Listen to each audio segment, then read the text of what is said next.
জাগরণীর এটা আয়োজন 1999 সাল থেকে এই আয়োজনটা হয়। আমরা ধারাবাহিকভাবে এই আয়োজনটা করি।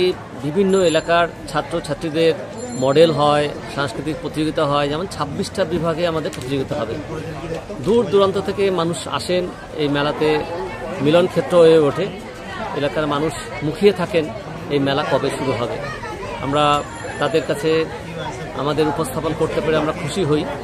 আমরা সবাইকে নিয়ে সুন্দরভাবে একটা পরিবেশ গড়ে তুলতে চাইছি, এটা হচ্ছে আমাদের মূল লক্ষ্য। কদিন ধরে চলবে এবং 8 দিন ধরে? মেলাকে ঘিরে কি কি হচ্ছে? গতকাল শুরু হয়েছে, এটা 8 দিন ধরে চলবে। এখানে আমাদের কম্পিটিশন হবে, আগেই বললাম। আমাদের বিভিন্ন ধরনের মডেল, বিভিন্ন ধরনের স্কুলগুলোর পার্টিসিপেশন থাকছে।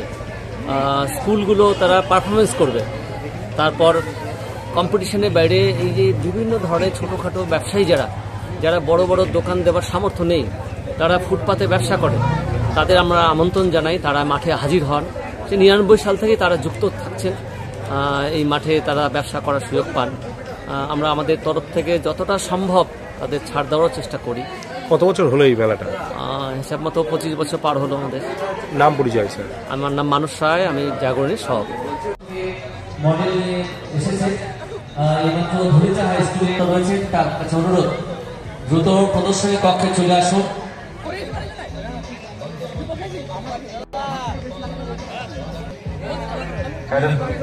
ভলেন্টিয়ার আছো, তোমরা অফিস মঞ্চের সামনে একটু আসবে। টোটাল 7টি টিমকে নিয়ে আমরা আজকের স্কুল ভিত্তিক কুইজের চূড়ান্ত পর্ব অনুষ্ঠিত করব। আমরা যে 15টি প্রশ্নের বাছাই পর্ব করেছিলাম, আমরা একবার উত্তরগুলো জেনে নিই।